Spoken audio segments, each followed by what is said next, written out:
Hey guys, I hope you're having a great Tuesday. I'm going to review with you what we did yesterday and just do a couple more practice problems if you need it. If you don't need to see more problems that I work out, then you can go ahead and just start on this assignment, work on it throughout the day. I want this finished by the end of the hour. I want it turned in. If you did not finish your packet yesterday, you're going to finish that packet first and then work on this assignment. Okay, so if you need a couple practice problems, here's a couple more examples for you. So we're going to look at number 1. Remember that we have two ratios that are equal, and that's what creates our proportion. And as we cross multiply, cross products are equal.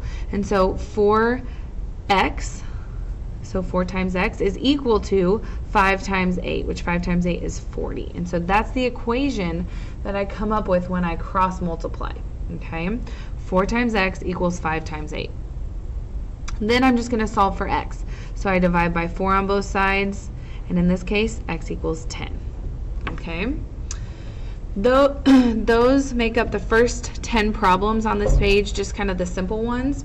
So now I want to take a look at those that have some expressions in them. So let's turn and look at number 13 on the back.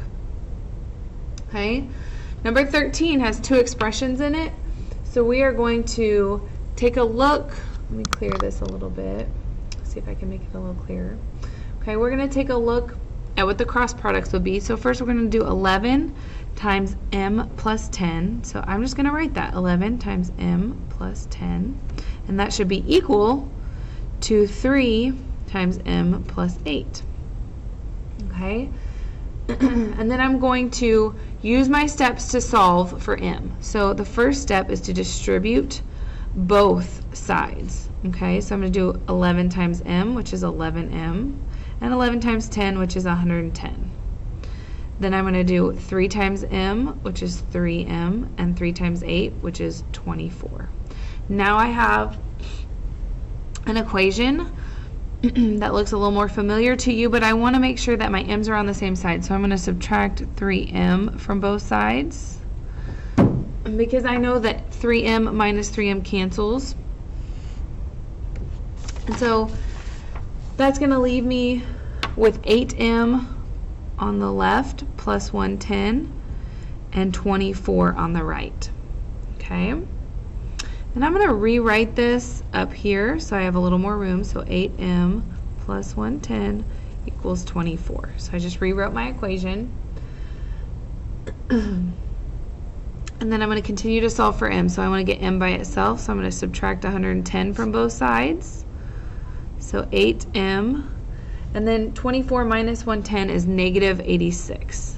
Okay, you'll have to use your calculator for that, but I have already done this. So, okay, and then I want to divide by 8. So negative 86 divided by 8 gives you negative 10.75. Okay, and so it could be a decimal, it could be a whole number. You're going to have some that work out both ways, but I need you to show all your work and do your best today. Be good for the sub, be respectful, and I will see you tomorrow.